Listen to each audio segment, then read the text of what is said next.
এখন দেখবেন সংবাদ শিরোনাম।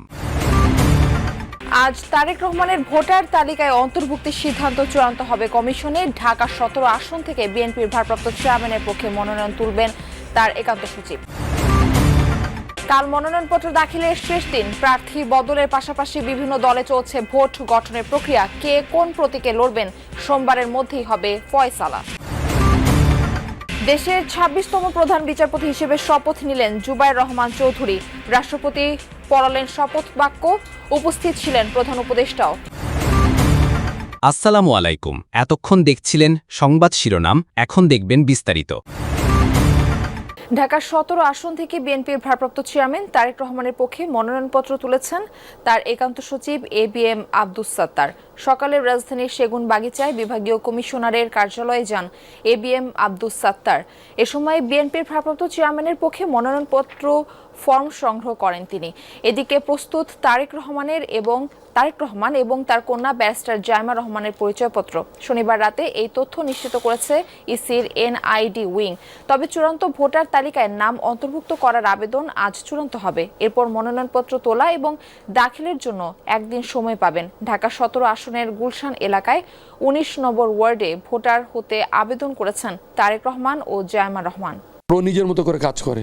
সে এই যে আমাদের যে ১২ কোটি ৭৬ লক্ষ লোকের আপনার তথ্য আছে আমাদের ওখানে, ও কিন্তু ১২ কোটি ৭৬ লোকের চেক করবে। চেক করে করে করে করে আমি মানে টেকনিক্যালি যতটুকু শিখেছি আর কি, চেক করে করে যখন দেখবে যে এটা ইউনিক, তখন সে একটা নাম্বার জেনারেট করে। নিবন্ধনটা চলমান প্রক্রিয়া। নিবন্ধন কমপ্লিট করেছেন, ভোটার তালিকায় অন্তর্ভুক্তি যেটাতে আগামী আপনার ১২ ফেব্রুয়ারিতে নির্বাচনের সাথে সম্পর্কিত। কমিশনের অনুমতি দুভাবে পাওয়া যায়, একটা হচ্ছে আনুষ্ঠানিক সভা করে, আর একটা হচ্ছে নথির মাধ্যমে। আগামীকাল মনোনয়নপত্র দাখিলের শেষ দিন। প্রার্থী বদলের পাশাপাশি বিভিন্ন দলে চলছে জোট গঠনের প্রক্রিয়া। তবে কে কোন প্রতীকে লড়বেন সোমবারের মধ্যেই হবে ফয়সালা। এদিন জাতীয় সংসদ নির্বাচনে মনোনয়নপত্র দাখিলের সময় শেষ হচ্ছে। এই নির্বাচনে যারা প্রার্থী হবেন তাদের মনোনয়নপত্র জমা দেওয়ার সময় নিজ দলের সভাপতি বা সাধারণ সম্পাদকের প্রত্যয়ন জমা দিতে হবে। আর স্বতন্ত্রভাবে প্রার্থী হলেও সেটাও উল্লেখ করতে হবে মনোনয়নপত্রে। এরই মধ্য দিয়ে মূলত কে কোন দলের প্রার্থী হচ্ছেন আর কে স্বতন্ত্র প্রার্থী হচ্ছেন তার প্রাথমিক ধারণা পাওয়া যাবে। নির্বাচন কমিশনের কর্মকর্তারা জানান, ঘোষিত তফসিল অনুযায়ী প্রার্থিতা প্রত্যাহারের শেষ সময় ২০ জানুয়ারি। ওই সময়ের মধ্যে প্রার্থী তালিকা চূড়ান্ত হবে। এর আগে যে কেউ প্রার্থিতা প্রত্যাহার করতে পারবেন। আবার কোনো আসনে একই দলের একাধিক প্রার্থী মনোনয়ন দিলে ওই সময়ের আগে একজনকে চূড়ান্ত করবেন। আসলে সকাল থেকে এখনো পর্যন্ত একজনকে আমরা দেখেছি মনোনয়নপত্র নিতে আসতে। তিনি বিএনপি চেয়ারপারসন খালেদা জিয়ার একান্ত সচিব ABM আব্দুস সাত্তার। তিনি সকালবেলা তারেক রহমানের হয়ে, বিএনপির ভারপ্রাপ্ত চেয়ারম্যান তারেক রহমানের হয়ে তিনি ঢাকা ১৭ থেকে মনোনয়নপত্র নিতে এসেছেন। যদিও এখনো পর্যন্ত চূড়ান্ত আনুষ্ঠানিকতা শেষ হয়নি, তিনি অন্যান্য যে প্রক্রিয়া সেটি করছেন। এরপরই হয়তো তিনি গণমাধ্যমে বক্তব্য দিতে পারেন, সেটির জন্য আমরা অপেক্ষা করছি। যদিও আসলে এই ঢাকা ১৭ আসন, ঢাকার যে ২০টি আসনে প্রার্থী দিয়ে ২০টি আসন রয়েছে, তার মধ্যে ৩টি আসন আসলে বিএনপি প্রথম থেকেই ফাঁকা রেখেছিল। গুলশান, বনানী, বারিধারা নিয়ে যে ঢাকা ১৭ আসন সেটি ফাঁকা ছিল। সেখান থেকে আসলে বিএনপির জোট সঙ্গী, অর্থাৎ বিএনপির সঙ্গে জোট করা জাতীয় বিজেপির চেয়ারম্যান আন্দালিব রহমান পার্থর নির্বাচন করার কথা ছিল। তবে তিনি আসলে গতকাল ঢাকা ১৭ ছেড়ে ভোলা ১ আসন থেকে ভোলা ১ আসনে মনোনয়ন ফর্ম জমা দিয়েছেন বলে আমরা জানতে পেরেছি। সেখানে তার সমর্থকরা তার হয়ে জমা দিয়েছেন। ফলে ঢাকা ১৭ আসনে এখন তারেক রহমান নির্বাচন করবেন। বগুড়া ৬ আসন এবং ঢাকা ১৭ এই দুইটি আসন নিয়ে আসলে তারেক রহমান নির্বাচন করবেন, তেমনটি আসলে এখন পর্যন্ত খবর। এবং গতকালই আমরা জানি যে তারেক রহমান তার NIDর যে জটিলতাটি ছিল, সেই NID জটিলতাটি নিয়ে যে প্রক্রিয়াটি সেটি সম্পন্ন করেছেন। এর মধ্যে NID তিনি হাতে পেয়ে গিয়েছেন বলেও আমরা জেনেছি। ফলে ঢাকা ১৭ থেকে আসলে তারেক রহমানের প্রার্থী হওয়ার আর আর কোনো জটিলতা থাকলো না। আজকে তিনি মনোনয়ন ফর্ম তুলছেন, তবে জমা আগামীকাল যেহেতু শেষ দিন, আগামীকাল এবং আজকে 2 দিন সময় আছে, এর মধ্যে তিনি হয়তো জমা দেবেন। তবে এছাড়া এখন পর্যন্ত কেউ জমা দিয়েছেন বলে আমাদের কাছে খবর নেই আজকের জন্য। চট্টগ্রামের 16টি সংসদীয় আসন, এর মধ্যে গতকাল পর্যন্ত প্রায় 192 জন তারা মনোনয়নপত্র সংগ্রহ করেছে বিভিন্ন রাজনৈতিক দল এবং স্বতন্ত্র প্রার্থী হিসাবে। এবং আজ সকাল থেকে আমরা বিভাগীয় কমিশন কার্যালয় এবং জেলা প্রশাসন কার্যালয়ের সামনে রয়েছে এবং এই দুজন হচ্ছেন চট্টগ্রামের রিটার্নিং কর্মকর্তা এবং তাদের কার্যালয়ে এখন পর্যন্ত বেশ কয়েকজন প্রার্থী তাদের যে মনোনয়নপত্র সেটি তারা জমা দিয়েছেন। আমি যদি উল্লেখযোগ্য কথা বলি বা হেভিওয়েট প্রার্থীর কথা বলি, সেক্ষেত্রে বিএনপির সাংগঠনিক সম্পাদক মীর মোহাম্মদ হেলাল উদ্দিন, তিনি চট্টগ্রাম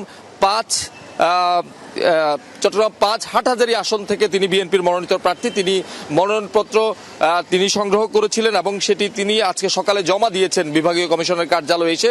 সব মিলিয়ে তিনি তার পরিকল্পনার কথা জানিয়েছেন এবং অন্যান্য প্রার্থী যারা রয়েছেন, বিশেষ করে এনডিএম সহ অন্যান্য স্বতন্ত্র প্রার্থীরা, তারা নিজেদের পরিকল্পনার কথা যেমন বলছেন, তারা নির্বাচনে জেতার ব্যাপারেও বেশ আত্মবিশ্বাসী কথাবার্তা বলছেন এবং সেই সাথে তারা নিরাপত্তার কথাই বারবার বলছেন। যেহেতু আপনি জানেন যে ঢাকা স্বতন্ত্র প্রার্থী ওসমান হাদি, চট্টগ্রামে বিএনপির প্রার্থী এরশাদুল্লাহ সহ এনসিপির খুলনার এক নেতার উপর হামলা হয়েছে, সেই ক্ষেত্রে কিন্তু যারা প্রার্থী হচ্ছেন তারা অনেকেই কিন্তু তাদের যে নিরাপত্তা সেটি নিয়ে সংশয় প্রকাশ করছেন।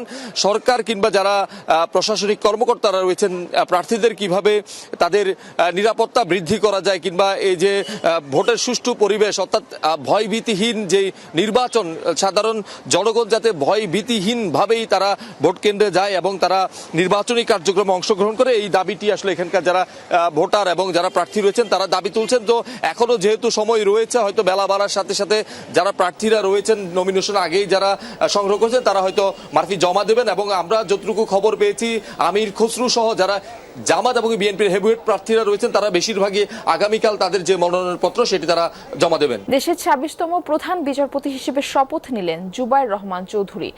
বঙ্গভবনের দরবার হলে তাকে শপথ পড়ান রাষ্ট্রপতি মোহাম্মদ শাহাবুদ্দিন। শপথ গ্রহণ অনুষ্ঠানে উপস্থিত ছিলেন প্রধান উপদেষ্টা ডক্টর মোহাম্মদ ইউনূস।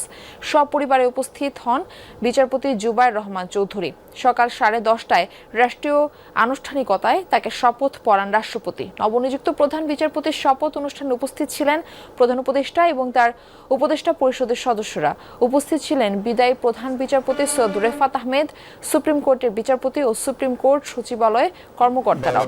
গত 23 ডিসেম্বর প্রধান বিচারপতি পদে তাকে নিয়োগ দিয়ে প্রজ্ঞাপন জারি করা হয়। চাকরির বয়স অনুযায়ী 2028 সালের 17 মে পর্যন্ত প্রধান বিচারপতির দায়িত্ব পালন করবেন জুবায়ের রহমান চৌধুরী। ত্রয়োদশ জাতীয় সংসদ নির্বাচনে অংশ নিতে পদত্যাগ করেছেন রাষ্ট্রের সর্বোচ্চ আইন কর্মকর্তা অ্যাটর্নি জেনারেল মোহাম্মদ আসাদুজ্জামান। রোববার সকালে রাষ্ট্রপতির কাছে আনুষ্ঠানিক পদত্যাগপত্র পাঠিয়েছেন তিনি। আসন্ন সংসদ নির্বাচনে ঝিনাইদহ 1 আসনে বিএনপির প্রার্থী হিসেবে লড়বেন মোহাম্মদ আসাদুজ্জামান। দল থেকে মনোনয়নও পেয়েছেন তিনি, তবে পদত্যাগপত্রে তিনি ব্যক্তিগত কারণ উল্লেখ করেছেন। শনিবার রাত 10টার দিকে পদত্যাগপত্রে তিনি স্বাক্ষর করেন। অ্যাটর্নি জেনারেলের কার্যালয় থেকে তাকে বিদায় সংবর্ধনাও দেওয়া হয়। 2024 সালের 8 আগস্ট থেকে অ্যাটর্নি জেনারেল পদে নিযুক্ত ছিলেন তিনি।